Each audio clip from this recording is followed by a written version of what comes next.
उम्मीदें। जब एक नौजवान देश की सेवा के लिए बॉर्डर पर जाता है तो केवल एक परिवार ही तैयार नहीं होता, तैयार होते हैं बूढ़े माँ बाप के कई सपने, चूड़ी, मंगलसूत्र और पाजेब की कई हसरतें। और जब कभी उनका अर्थपूर्ण आतंकी हमलों में वो जवान शहीद होता है तो पता है क्या होता है, इस धरती माँ का सीना फट जाता है, रूह कांप जाती है उस बूढ़े माँ बाप की, चकनाचूर हो जाते हैं उनके सारे सपने। वो चूड़ी, वो बिंदी, वो मुस्कान एक सफेद कागज की तरह खामोश हो जाती है।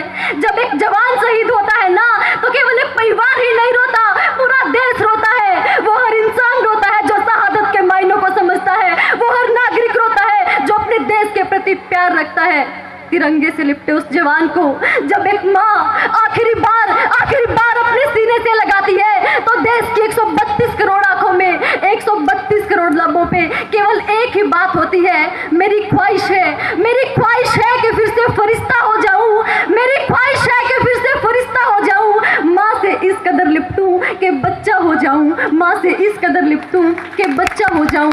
ऐसे ही न जाने कितने वीर क्रांतिकारी जिन्होंने जाने से पहले अपनी माँ को वचन दिया। उनमें से एक शहीद आजम भगत सिंह थे जिन्होंने जाने से पहले अपनी माँ को वचन दिया कि माँ जब मैं इस दुनिया से जाऊं तो रोना मत माँ, रोना मत, वरना ये दुनिया कहेगी कि देखो आज वीर भगत सिंह की माँ रो रही है, मुझे अच्छा नहीं लगेगा माँ, बस तू रोना मत।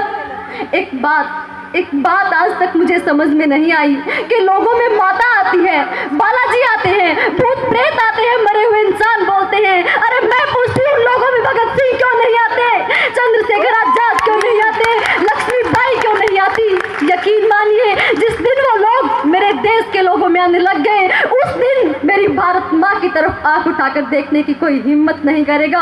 अरे मंजिलें मिल ही जाती है दोस्तों, भटकते ही सही, गुमराह तो वो है जो घर से निकले ही नहीं।